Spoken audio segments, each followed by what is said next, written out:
এলাকায় এসেছি। প্রথমে আমি মন্দিরে এখানে ঢুকেছি। মন্দিরটা হচ্ছে একটা পবিত্র জায়গা, এখানে আসলে পরে আনন্দ হয়। কাজে এখানে বুদ্ধ মন্দির যেখানে আছে, বুদ্ধ মন্দির এখানে প্রবেশ করেছি।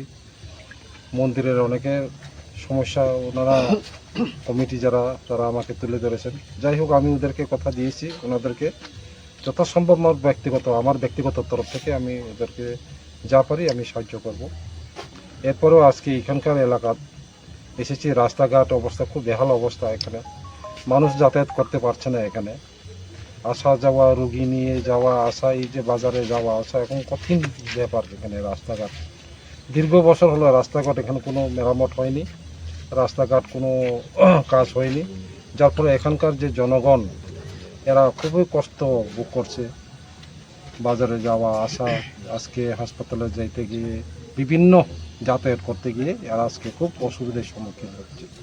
তো আমি আশা করব এবং সরকার তরফ থেকে বিভিন্ন দপ্তর, পিডব্লিউডি দপ্তর, তাদেরকেও অনুরোধ করব যাতে রাস্তার মেরামত যাতে দ্রুত ব্যবস্থা করে এখানকার জনগণের সুবিধার জন্য যাতে সাহায্য করেন এবং সহযোগিতা করেন। আমার ব্যক্তিগত তরফ থেকে এবং এডিসি মেম্বার হিসেবেও আমি চাইব, অনুরোধ করব যাতে মানুষের সেবার জন্য, মানুষের সুবিধার জন্য রাস্তাঘাট হচ্ছে প্রধান মানুষের হাতিয়ার। রাস্তাঘাট যদি ঠিক না থাকে এলাকা সুন্দর পরিবেশ হয় না, এলাকা উন্নয়ন হয় না, এলাকাতে যাওয়া আসা বিভিন্ন দিকে অসুবিধার সম্মুখীন হয়। এই সমস্যা থেকে মুক্তি পাওয়ার জন্য এলাকার জনগণের পক্ষ থেকেও আমি রাজ্য সরকারের বিভিন্ন দপ্তর থেকে, পিডব্লিউডি দপ্তর, তাদেরকে অনুরোধ করব যাতে রাস্তাঘাট যাতে সুস্থভাবে এটা চালানো হয়। এই মন্দির নিয়ে এলাকাবাসীর দীর্ঘদিন ধরে একটা অভিযোগ রয়েছে, মন্দিরটা নাকি দীর্ঘদিন ধরে মানে কোনো সংস্কার হচ্ছে না, সেই বিষয়টা নিয়ে যদি একটু ব্যাখ্যা করেন। দেখুন, এটা মন্দির কমিটির ব্যাপার আছে।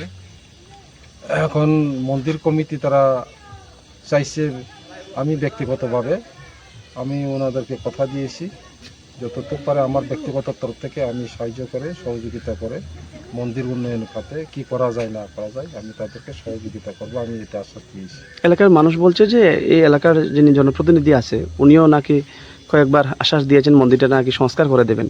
দেখুন, এটা যার যার ব্যক্তিগত, আমি সেই দিকে যাচ্ছি না।